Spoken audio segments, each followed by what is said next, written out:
Kerusakan hutan ikut jadi pemicu banjir bandang di Sumatera dan bagaimana kita harus belajar dari bencana ini, terutama soal kelestarian lingkungan.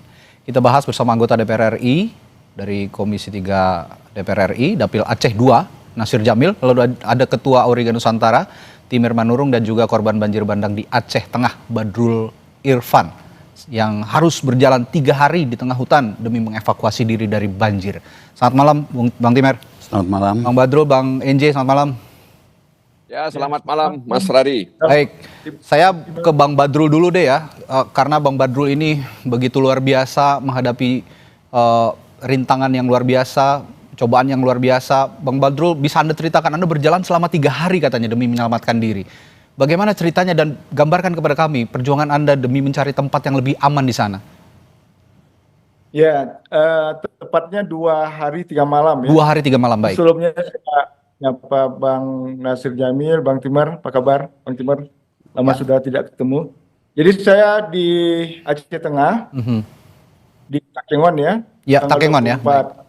Ya, tanggal 24 November sampai di sini kebetulan ada kegiatan festival budaya di Linge. Oke. Kemudian rencana tanggal 26 ya. 25 pembukaannya. 26 saya keluar dari Desa Linge. Di Desa Linge, di perjalanan mulai mengalami berbagai kejadian, tanah longsor, kayu tumbang, tiang listrik berjatuhan. Kita bingung waktu itu harus menuju ke arah Kabupaten Gayo Luas atau tetap menuju ke Aceh Tengah, Takengon. Sempat beberapa kali bolak-balik ke Gayo Luas, ke Aceh Tengah. Setiap kita maju terhadang dengan kayu tumbang atau tiang listrik, bahkan badan jalan yang turun ke bawah. Jadi hingga sampai sore kami putuskan untuk bermalam di suatu tempat. Itu tanggal 25. Oke.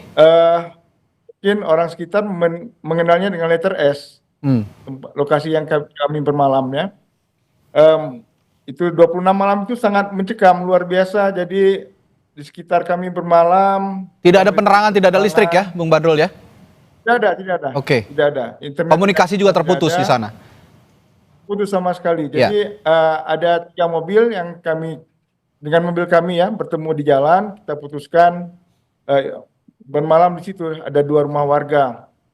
Jadi malam itu memang sangat mencekam. Tiang listrik kiri kanan kami tumbang, rebah, hampir mengenai mobil.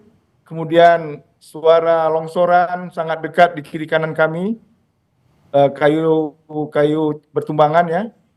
Oke. Dan ya Mas, seperti berpikir kapan pagi ini malam segera berakhir untuk bisa segera pindah. Karena tidak bisa orientasi. Ya, sangat terbayangkan oleh saya bagaimana panjangnya malam itu ya, Bang Badrul ya. Benar, Baik. Bang. Jadi alhamdulillah pagi menjelang dan kita panggil semua orang berkumpul, kita bilang kita harus segera pindah dari sini. Ada ibu-ibu dan anak-anak juga di 2 rumah tersebut.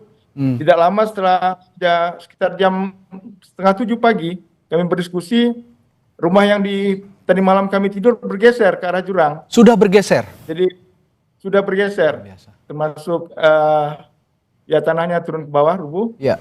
Jadi kita melanjutkan perjalanan lah. Oke, baik. Dengan buru-buru, tapi kembali di jalan dihadang dengan berbagai cobaan lah ya. Ada pohon tumbang, listrik tumbang juga, banjir, lumpur.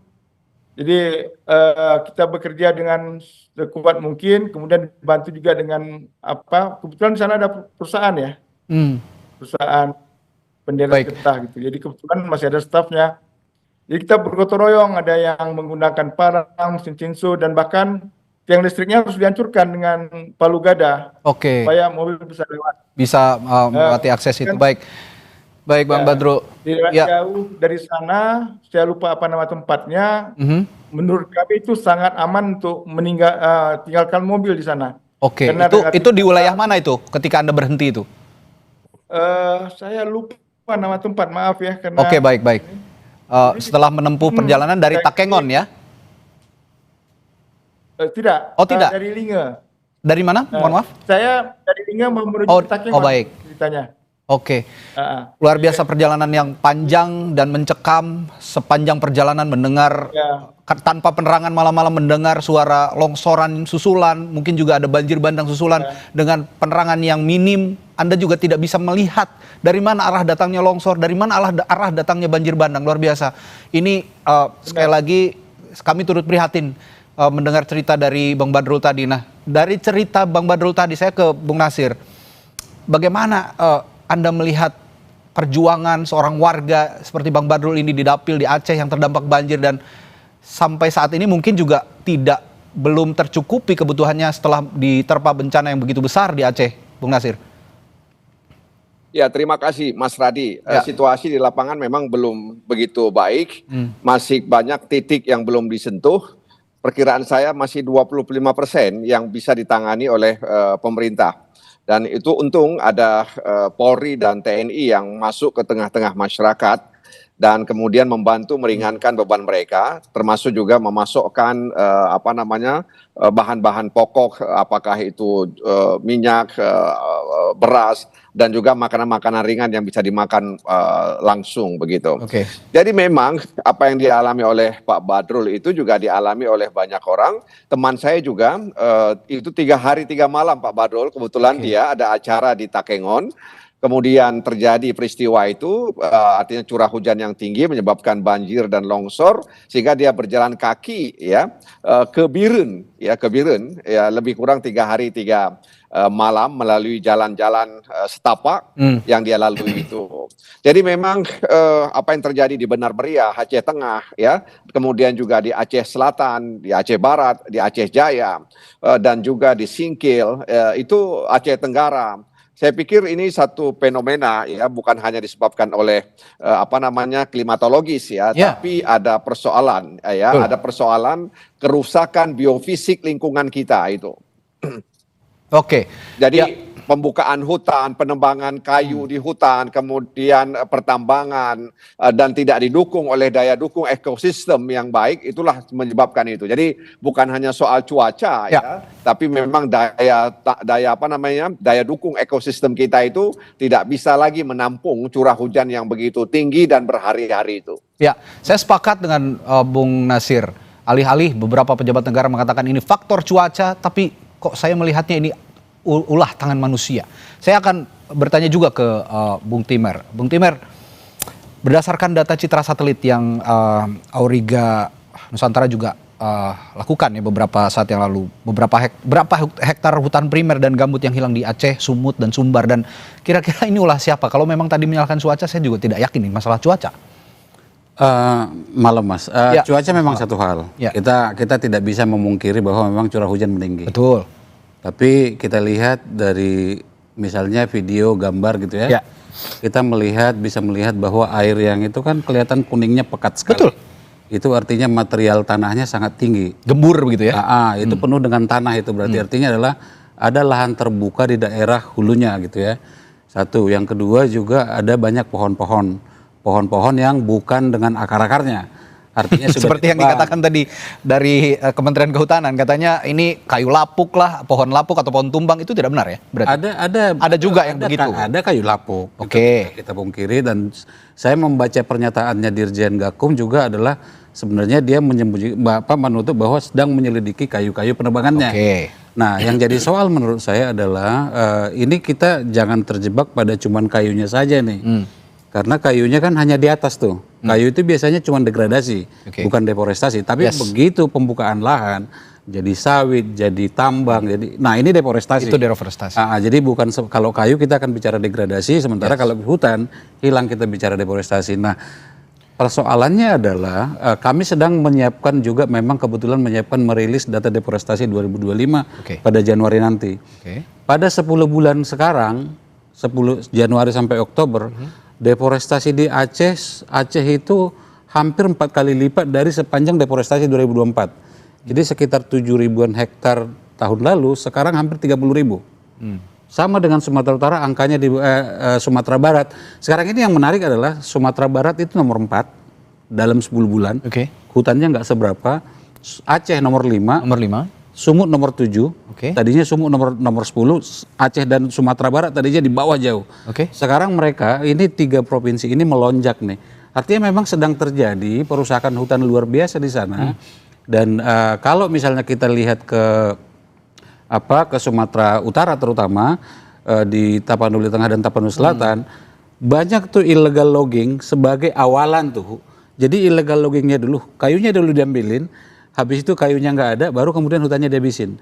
Nah ini yang di pernyataannya Dirjen Gakum di pemegang hak atas tanah. Jadi seolah-olah tanah dia punya lahan milik, tapi sebenarnya kayunya dari hutan nih. Nah pencucian ini yang memang harus kita satu hal, tapi juga adalah menurut saya juga memang kalau kita lihat Sumatera terutama bagian utara, pelonjakan sawit memang luar biasa, Mas. Jadi fungsi lahan ya? Ya, monokultur memang soal kita secara Sumatera gitu ya, mau monokultur sawit, kebun kayu kami nyebutnya, eukaliptusnya, Indorayon atau TPL gitu ya, dan tambang juga. Jadi di tambang misalnya di daerah Batang Toru itu kan tambangnya kan ada tuh. Bagaimana bisa daerah berbukit begitu kita bolehkan tambang. Nah, jadi menurut saya memang ini ada kesalahan pemberian izin, ini harus dikoreksi, dan ada kesalahan juga di kemudian masyarakat kita harus ngakuin, karena banyak juga kebun kecil-kecil. Nah, tapi yang menurut saya adalah saatnya Presiden Prabowo sekarang melindungi semua hutan alam tersisa.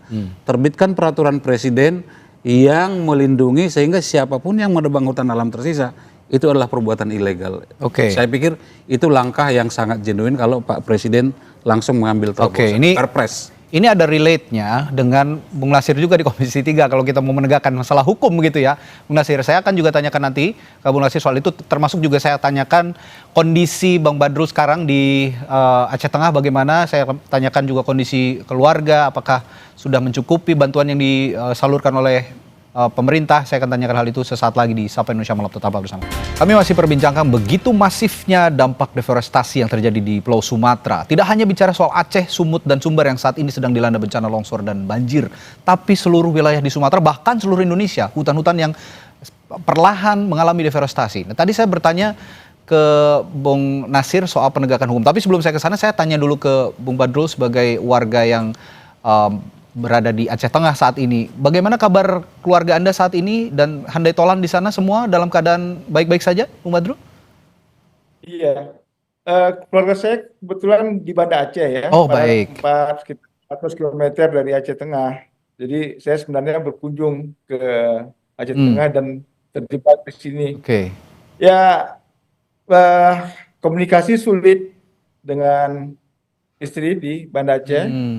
Karena memang selain listrik dan juga agak sedikit susah didapat, bukan sedikit, memang susah didapat. Sangat susah ya, malah ya sekarang ya. Sangat susah. Jadi setiap malam itu kalau di Aceh Tengah titik-titik hotspot itu seperti pasar malam ya. Jadi kalau ada yang mengatakan situasinya tidak mencekam, salah sama sekali ya kalau begitu ya. Sangat mencekam seperti yang digambarkan di berbagai kanal media termasuk di media sosial. Nah, selama Anda melakukan perjalanan kurang lebih 2 hari 3 malam ya, Bung Badrul ya. Anda melihat, kalau malam mungkin tidak akan terlihat, tapi pada saat siang hari Anda melihat ada kerusakan lahan di sana, kerusakan hutan, atau mungkin bukit yang gundul selama Anda melakukan perjalanan selama 2 hari 3 malam itu? Iya, selama perjalanan ya kita seperti dia ada banyak obstacle ya, jadi ada longsoran tanah yang kadang-kadang kita harus lalui dengan ketinggian sampai sepinggang, sedada, harus dilalui karena waktu itu memang baru longsor dan dengan dinding jurang yang masih basah berair, jadi harus melangkah dengan cepat gitu. Terlihat sih memang ada kayu gelondongan atau kayu-kayu yang mungkin sudah lama yang terlihat, atau kayu baru juga ada terlihat di sana, tapi pokoknya ya luar biasa ya kondisinya. Dan kebetulan waktu itu saya berjalan dengan 2 orang ibu hamil dan 1 orang anak bayi dari Serule mau menuju tempat yang lebih aman. Mereka ingin menuju ke daerah Kecamatan Bintang, desa. Jadi jalan kaki dan harus melalui medan yang Masya Allah itu. Jadi saya pikir ya luar biasa ya. Ya. Ada anak bayi juga yang digendong untuk bisa melewati banyak sekali rintangan seperti itu. Ya, alhamdulillah semua bisa sampai di tempat tujuan, dan saya pikir ya nggak tahu mereka dapat tenaga dari mana ya. Saya bayangkan ibu yang tinggal menunggu hari kelahiran waktu itu. Oke. Dan untuk baik. tumbangan kayu kita lihat juga ada di beberapa tempat. Ya. Oke. Baik. Saya ke Bung Nasir. Bung Nasir masih bersama kami ya? Iya, masih. Oke, baik. Bung Nasir, tadi saya sempat singgung soal penegakan hukum dan cerita dari Bang Badrul tadi. Begitu mencekamnya, begitu sengsaranya warga ketika dilanda banjir bandang dan juga longsor begitu. Jadi sama sekali saya juga agak geram mendengar ketika ada pernyataan ini sama sekali tidak mencekam, tidak seperti yang disiarkan di media sosial. Ini cerita langsung dari warga yang mengalami. Dan untuk penegakan hukum yang tegas melihat warga yang terdampak dan sengsara seperti itu, ini sepertinya perlu ada perlu ada langkah cepat begitu, Bung Nasir. Kira-kira yang didorong oleh Anda sebagai anggota DPR dari Aceh dan juga duduk di Komisi 3, di Komisi Hukum, apa yang bisa Anda tawarkan? Ya, pertama memang media sosial itu realita dari apa yang terjadi di tengah masyarakat. Ya. Jadi kalau kemudian ada yang mengatakan bahwa situasi mencekam itu hanya di media sosial, itu sesuatu yang bertentangan dengan apa yang terjadi di lapangan. Yang kedua, sebenarnya Komisi Pemberantasan Korupsi kerap sekali menyampaikan kepada Komisi 3 bahwa korupsi di sektor sumber daya alam itu sangat masif ya, sangat besar, dan melibatkan juga orang-orang besar di Republik ini begitu.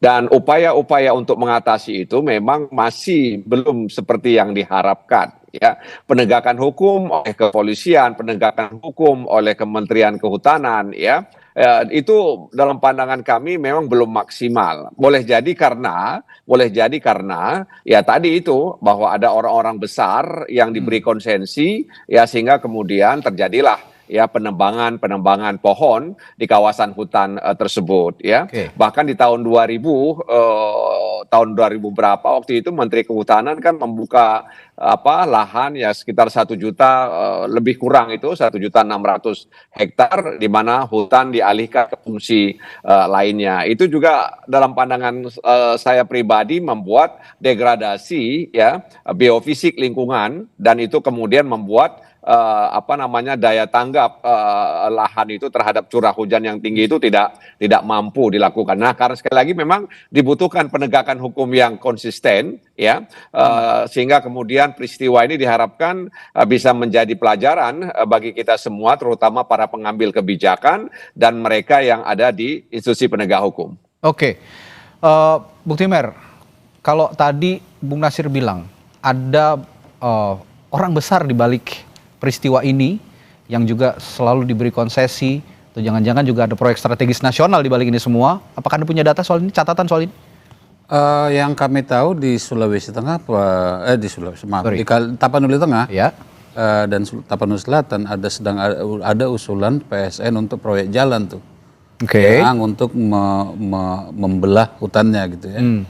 Nah yang kayak gini nih yang jadi soal kita, seringkali PSN juga tidak dilandasi dengan kajian yang bagus. Oke, di satu sisi kan masyarakat butuh infrastruktur memang. Tapi apa yang perlu diperhatikan dengan membangun infrastruktur itu? Jalannya bisa jadi dibutuhkan. Oke. Tapi yang jadi soal kita setiap membangun jalan adalah kita tidak pernah mengenforce bagaimana agar tepi-tepi jalan tidak jadi rumah hunian yang meluas ke kiri kanan.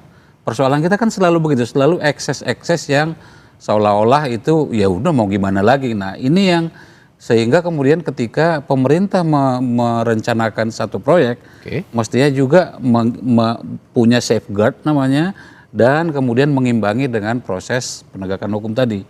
Nah ini yang tidak terjadi dalam konteks banjir yang kita alami sekarang ini.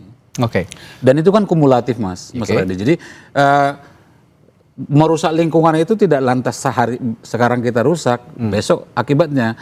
Dan apa cerita Bang Badrul tadi kan adalah fenomena yang biasa dengan perusakan alam. Yang jadi korban siapa, yang ngerusak siapa gitu. Bang Badrul sama sekali tidak ngerusak hutan dia, yang rusak orang lain, tapi dia yang jadi korban. Kena dampaknya. Nah, bicara soal konsesi juga bicara soal penerbitan izin. Saya mendengar izin perkebunan, pertambangan, logging dan segala macam itu juga diwacanakan sejak tahun 2007. Koreksi kalau saya salah ya. Berulang kali dijanjikan sejak tahun 2007. Tapi kenapa sampai sekarang 2025 sudah bertahun-tahun berlalu masih banyak izin yang terbit di kawasan lindung di hutan produksi terutama. Iya. Dan yang diterbitkan kementerian kan kadang-kadang gini juga Mas. Jadi Kementerian Kehutanan, saya tidak belain Kementerian Kehutanan. Ya. Tapi kadang-kadang mereka pada posisi susah ketika usulan itu datang dari pemerintah daerah. Misalnya yang jadi fenomena sekarang Mas bukan izin 1-2, datang dengan perubahan tata ruang yang diusulkan pemerintah daerah. Jadi sama-sama nih semua nih. Kita tidak sedang bisa belain Pemda atau Pemprov atau Pemkap atau kementerian. Semuanya tiba-tiba pada saat yang seolah-olah nggak punya pilihan. Karena misalnya di Aceh misalnya, Bang Badr mungkin tahu, bisa koreksi. Kawasan ekosistem Leuser saat ini itu pun terancam tidak ada lagi gitu. Sebagai kawasan yang ada tinggal Taman Nasional Leuser. Jadi ada memang dalam situasi kita sekarang atau terutama di masa Pak Jokowi kedua dan awal-awal Pak Prabowo ini, kita seolah-olah gamang nih, mana nih yang kebijakan yang akan akan kita lakukan atau akan kita terapkan, sementara perusahaan alam jalan terus. Jadi itu tadi yang dikatakan Bung Timer, ini lagi-lagi penegakan hukum yang tegas perlu dilakukan, mengingat kalau kata Bung Leonard kemarin dari Greenpeace sudah menjadi gunang kusut masalah ini, sehingga harus memang diurai satu persatu, mulai dari penegakan hukumnya dulu, baru ditata perizinannya. Saya kembali ke Bung Badrul.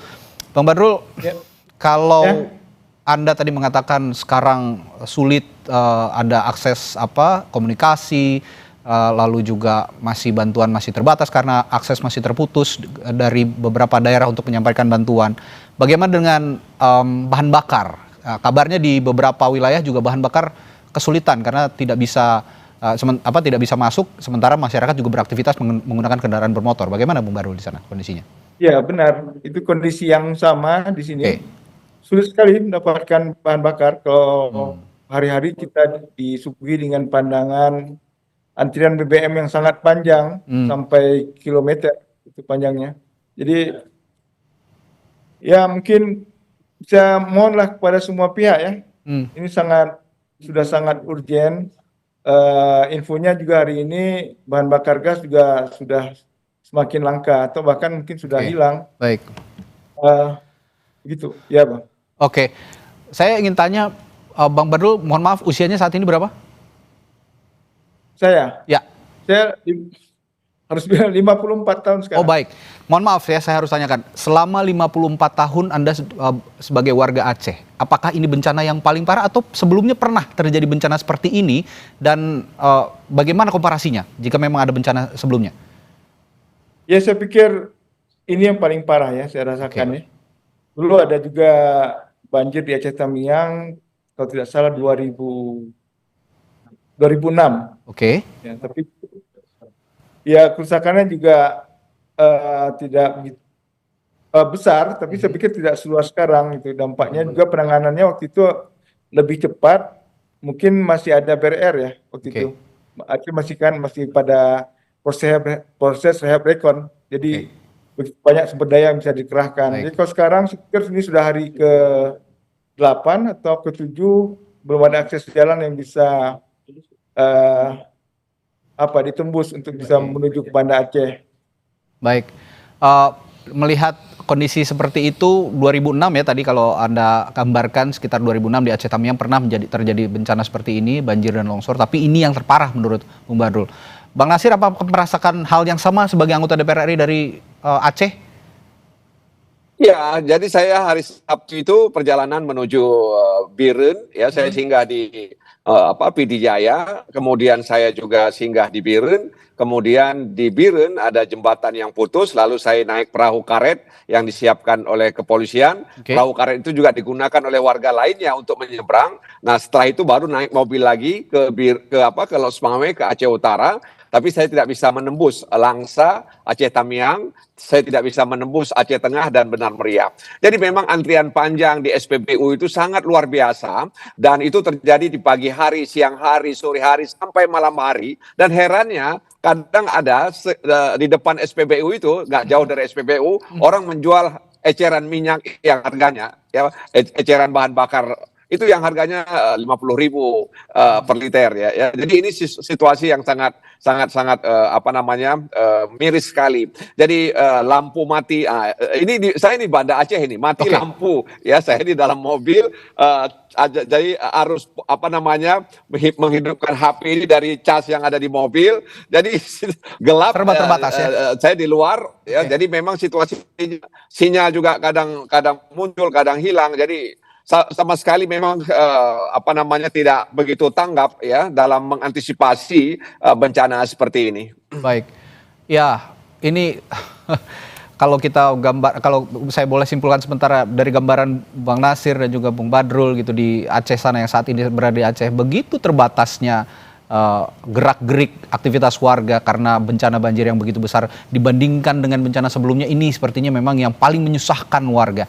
Nah, Bung Timer, kalau memang tadi penegakan hukum harus dikedepankan, apa kira-kira yang perlu didorong lebih awal? Prioritas apa? Hukum di ranah yang mana? Apakah pembatasan izinnya dulu, ataukah penegakan hukum mereka yang melakukan pembalakan liar, atau di mana? Saya akan tanyakan itu sesaat lagi di Sapa Indonesia Malam. Tetaplah bersama kami. Saat meninjau lokasi dan mengunjungi korban banjir bandang di Sumatera Utara, Presiden Prabowo Subianto mengingatkan semua pihak waspada atas dampak perubahan iklim. Prabowo pun meminta seluruh jajaran pemerintah menjaga lingkungan untuk mengantisipasi perubahan iklim di masa mendatang. Perubahan iklim itu sangat tidak baik. Pemerintahan harus benar-benar berfungsi menjaga lingkungan, mengantisipasi kondisi di masa depan mungkin yang di daerah-daerah juga semuanya harus siap menghadapi kondisi yang perubahan iklim yang berpengaruh. Ya, kalau mencermati pernyataan Pak Presiden tadi mengantisipasi krisis iklim di masa mendatang, ini warga juga diminta menjaga lingkungan dan meminta jajaran pemerintah juga ikut menjaga lingkungan, menjaga antisipasi dari perubahan iklim. Saya tahu Anda baru pulang saja dari Brasil, ya, dari Belém, di KTT COP30. Pernyataan ini apakah memang sudah cukup memberikan pencerahan terkait kebijakan misalnya kebijakan untuk menghindari deforestasi di wilayah Indonesia termasuk di Sumatera? Saya malah agak khawatir dengan pernyataan Pak Prabowo ini, karena seolah-olah akan menyalahkan iklim nih. Padahal yang namanya bencana itu kan tidak hanya soal fenomena alam. Hujan turun banyak itu fenomena alam. Tapi dia menjadi bencana ketika kita meresponnya secara salah. Merusak hutan itulah respon yang salah, apalagi di daerah-daerah das gitu, daerah-daerah yang kelerengannya tinggi gitu, ya. Nah, menurut saya harusnya Pak Prabowo menambah bahwa pemerintah akan mengkaji dan mengevaluasi secara menyeluruh, misalnya begitu. Jadi tidak semata takutnya saya menyalahkan Tuhan nih karena iklim kan.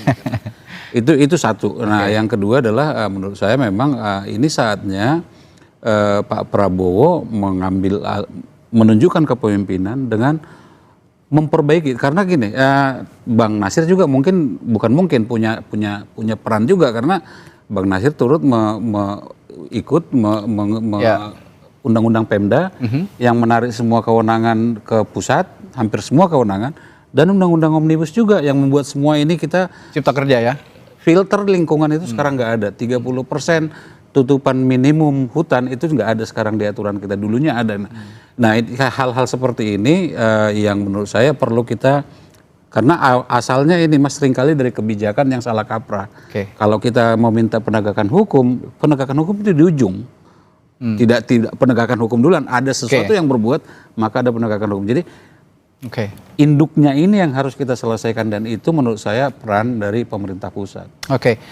Bang Badrul, Anda juga mungkin tadi sama-sama bisa mendengar ya pernyataan Presiden Prabowo Subianto yang menyatakan waspada dengan perubahan iklim atau krisis iklim yang terjadi ke depan. Anda sebagai warga Aceh yang saat ini terdampak mendengar pernyataan dari Presiden seperti itu, Apa yang bisa Anda respons dari pernyataan Presiden? Mengingat juga Presiden hari ini datang ke Aceh langsung melihat kondisi pasca bencana di sana, Bang Badrul. Ya, kalau waspada ya pasti tetap waspada ya masyarakat. Nggak ada yang mau mengalami celaka pasti. Jadi kalau Ya, sepertinya ada kendala komunikasi dengan Bang Badrul. Ya, saya yakin dari pernyataan singkat Bang Badrul tadi, Bung Timer, waspada ya tentu saja, pasti masyarakat akan waspada. Oke, baik, sepertinya akan tersambung kembali. Bang Badrul, mohon maaf tadi sempat terputus, silakan dilanjutkan. Ya, halo? Ya, silakan. Ya, halo? Ya, silakan dilanjutkan Bang Badrul. Oh ya, baik. Kalau untuk waspada saya pikir itu himbauan yang sering ya. Sering, masyarakat juga pasti sudah otomatis sudah begitu tahu hujan lebat dan ada anomali iklim pasti waspada. Tapi ya memang tapi harus diikuti juga ya untuk mitigasi dampak. Aceh kan sudah berkali-kali mengalami musibah ekologis ini. Tapi kita selalu gagap bagaimana merespon pasca setelah bencananya terjadi. Contoh hingga hari ini kan, masyarakat di Aceh Tengah itu kesulitan bahan pokok, BBM, lampu mati ini, lampu hidup karena ada genset ya? Ada interview di Pas TV. Saya ini di ruangan Pak Kadis Kominfo Aceh Tengah ini. Oh baik. Kalau hari-hari nggak punya sinyal. Baik.